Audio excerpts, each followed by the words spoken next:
Hi. Hello, everyone. Thank you so much for coming here today on this bright sunny day. I know you could be doing something else, but here you are. Really appreciate that. All right, so today what I'd like to talk to you about is this beautiful painting called Pueblo Bonito Vision. Why the title? Well, the title actually has to do with a road trip I took a couple of months ago with a good friend. And we went to a place called Chaco Canyon and a beautiful pueblo there. And Pueblo Bonito actually means beautiful place in Spanish. So while I was there, what you have to sort of see in your mind's eye is a lot of arid land, lots of yellow and ochres in the landscape. There's also a beautiful old ancient ruin that is there. And within that ruin you sometimes see a little bit of these petroglyphs. Petroglyphs are basically pecked out of the rock, whereas a pictogram is actually painted on rocks. So, spent the day going through the ruins, and then I went up the cliffside. And you have to imagine, only being able to move one leg through this little slot canyon and climbing up, and it was quite warm. So then what happened is, as I got up above the cliff, you could also see a lot of rocks, and in those rocks you had these petroglyph symbols. So did that.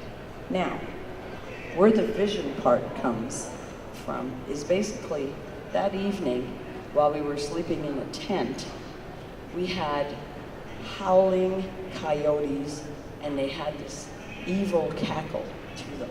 And it was really spooky because they were actually nudging the tent constantly. So there we are in the middle of a desert with all of these animals, and we're worrying about scorpions and all sorts of things. And in my mind, when I finally fell asleep, I started recapturing all these different symbols that I had seen throughout the day.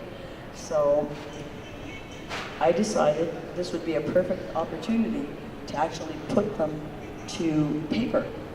So this is 300-pound watercolor paper, and it has tons of different gels on them. And then I impose I use a lot of hardware tools to create these. And then I actually use the photographs of the petroglyphs that I had seen that day. So what I want to do now is sort of go through what all these symbols mean. Okay? So over here we have the almighty Kokopelli. And Kokopelli, for those of you who don't know, is kind of like the god of fertility for the Hopi people. So at my age, this is not someone that I want to come visiting me. Okay?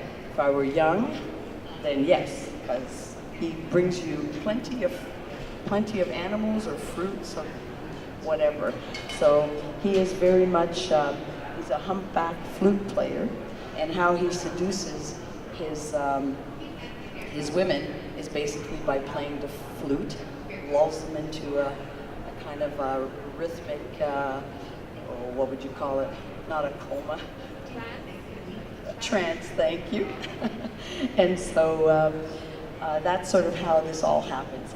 And whenever you see Kokopelli, you often see insects or animals and bugs of all sorts, and snakes, okay? So I'm gonna go over on this side, and over here you see a snake symbol. So now, the snake symbol, when it is a snake that has a forked tongue, it is an actual snake. When it does not have a forked tongue, it actually is a symbol of thunder or lightning for the Hopi people, all right? So it's and this one is very, very common, as is Kokopelli. This symbol here, this waving person, It is actually, in the Hopi culture, it can either be a storyteller, and that is a very popular theme in the Southwest, or it is a shaman. One thing about shaman is whenever you have radiating kind of rays coming out of their head, it actually means that they are rays of power. So they are emitting the power of whatever it is they want to create out in the universe. In this case, it could also be a person trying to communicate between heaven and earth. So shamans have a lot of different roles in that society, and so that's just one of them. Over here, you have a running man. And in actual fact, when I researched him, he does actually exist, and he is in the Glen Canyon area of the Southwest. And he is actually a racer. So they actually did a bit of a panel with him on there. Anytime you have a coil spiral, you are talking about kind of like an emergence. So it's a migratory route, and then from that migratory route, the people emerge. And what's really fascinating about these circular forms that you have here is that in Australia, they also have some of these symbols where they have the circular form, and then sometimes they'll have something coming downwards to indicate maybe they emerged from the southeast or the southwest or wherever direction they were. And this is the US Southwest, but in Australia, they have some of these same symbols, and they call it the dreaming. And they talk also about the emergence of all the different people and having them get united together. So I find that really fascinating that is, in there as well. And it's the US. So this is a bird-headed figure. Again, the arm is kind of bent in a wave. So basically that bird-headed figure is a shaman whose soul is ready to take flight. So it's actually leaving his body, and he's going or migrating upward towards the heavens. So with him, when you see these animals, whether they be coyotes or dogs or wolves, these are very, very common in on the cliff panels. And they are actually coyotes, wolves, and whatever it is that they represent. So this is the running man. This figure here has to do a lot with the same, they're kind of, they're very, very different. But these are directionals. In other words, they talk again about emerging from the underworld, coming to earth and sky. And these are just telling you, whether it's northeast, southeast, or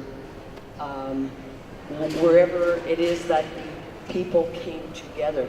So in the Hopi tradition, they also talk, if you ever have an opportunity to pick up a book called The Hopi Survival Guide, it talks about how all these different tribes were, they didn't get along, and they were looking for a way of uniting the people.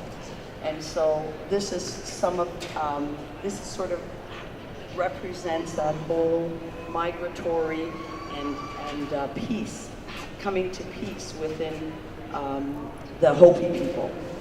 And because there's a lot of them, and they all have slightly different perspectives, but they wanted to unite it. And so that's this swastika with the circle again is it's a stylized swastika, very highly stylized. It also talks about emergence, and you can see all the arrows, northwest, east, south, whatever. So that's a little bit about this entire panel. But it was, it's sort of, they all kind of, I don't often have you know, dreams of symbols and that sort of thing. So this one was kind of unique. And I think it had a lot to do with fear. and then just finally falling asleep after, you know, a really long day of hiking up into the cliffs and taking imagery. And this is how it sort of came to play for me. So this is one of the few pieces that I have that is actually from a dream and visions that I had in my head. So it's one of my favorite pieces. That's really all I have to kind of say about it itself, unless you guys have some questions about it or how I've done it. I can talk about how I've done it.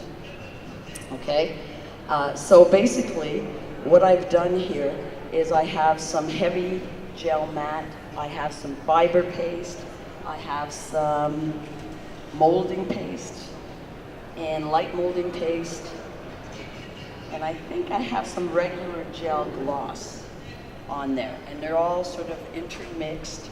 I don't sort of say, okay, I'm going to put that there. I kind of like the excitement of not knowing what all these different textures are going to be doing for me. That's what keeps me really excited. And then the next part, which is my favorite part, is I basically take really weird tools that I find at hardware stores. This here, this sort of symbol thing, was it's apparently from a car, and I just found it on the street, and I coated it. I cleaned it and I coated it so it wouldn't, you know, put the rust on my painting. And then I basically I like the texture, so I just used part of it while the gels are still wet, and then I just impose that imagery. Over here, I have, this is wonderful. These little round things, you know those blue caps that you have off of your, when you buy bottled water in a big jug? That's what that is. So I just flipped it over, put it in there. I have fabric marks. This is a foil that has holes in it, which is really cool. And what else? I kind of go by the seat of my pants when I do these. Oh, and this is from a food slicer. So, yeah, it's whatever I can come up with or think of. So it's always a surprise for me as well. So, yes. Okay, I use acrylic. These are all archival acrylics that I use. And in actual fact, I'm a colorist. These earth tones, this all came to be, this whole series of petroglyphs that I do came to be because I had a friend who said to me, oh, Teyjah, you know, you wouldn't know how to not do color to save your life. And in Trudeau style, I said, oh yeah, watch me. And so that's how this partly came to be. And the other reason why I do these is because the galleries wanted a very consistent style. And when I paint in color, I don't follow any rules. To me, color is like you break all the rules and you do it the way you want. And so I found myself thinking about how did I want to approach all of these things. And I used to work for Golden Artist Color. I still do. I don't teach as much. But I basically had a lot of gels and paint that I had from teaching all those years. So I decided I had to find a style that was going to keep me interested and excited and work in muted colors. And so that's sort of how that came to be, as well as having uncovered these many, many years prior, probably 10 years prior. I had been on a trip to across the US Southwest, and how the whole thing happened is I was sitting by this beautiful, I think it was called the Virgin River or something in Utah, and I looked up, and all of a sudden when I looked up, I saw across this river, this small river, this cliffside, and on this cliffside there were all these petroglyphs. But then even more impressive was the cliff kind of went like this. And lo and behold, if there wasn't a petroglyph way up there, at which point I said, man, there was some enterprising guy trying to prove something, because you would have to have built a ladder to get up there, and you would have had to have some sort of hoist to hold that person there, kind of like Michelangelo, working like this, pecking away at rock. I don't know if you guys have ever played with rock, but it's pretty hard. So in any case, so that got me thinking, and somewhere in the deep dark recesses of my mind, I went, you know what? I'm gonna go look around for some more of these, and then one day I'm gonna use these. And I had no idea why I thought that, and I started drawing them when I got back home and playing, and next thing I knew, when all of this came to be, where I decided, okay, I'll do what the galleries want. I'll do a consistent style, but it's got to keep me interested. And so this is when all of a sudden all of that sort of came back to my mind, and I went, yeah, I'm going to use that, because that's interesting. And I also have a bit of a mission with it, is I'm trying to record them so that in actual fact, I'm trying to preserve what they look like on the panels and whatever, because they are getting destroyed. So it's my small contribution to the world for preservation of these. I called them artwork, and not because I'm doing them, but because to me, the true artisans were they started it all. And then if you look at cave paintings, well, that's even thousands and thousands of years back. So there's obviously a need for people to express themselves in some shape or form.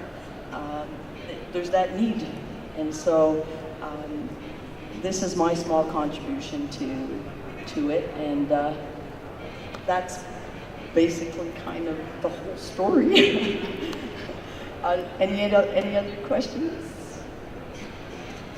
No? All right. Thank you very much.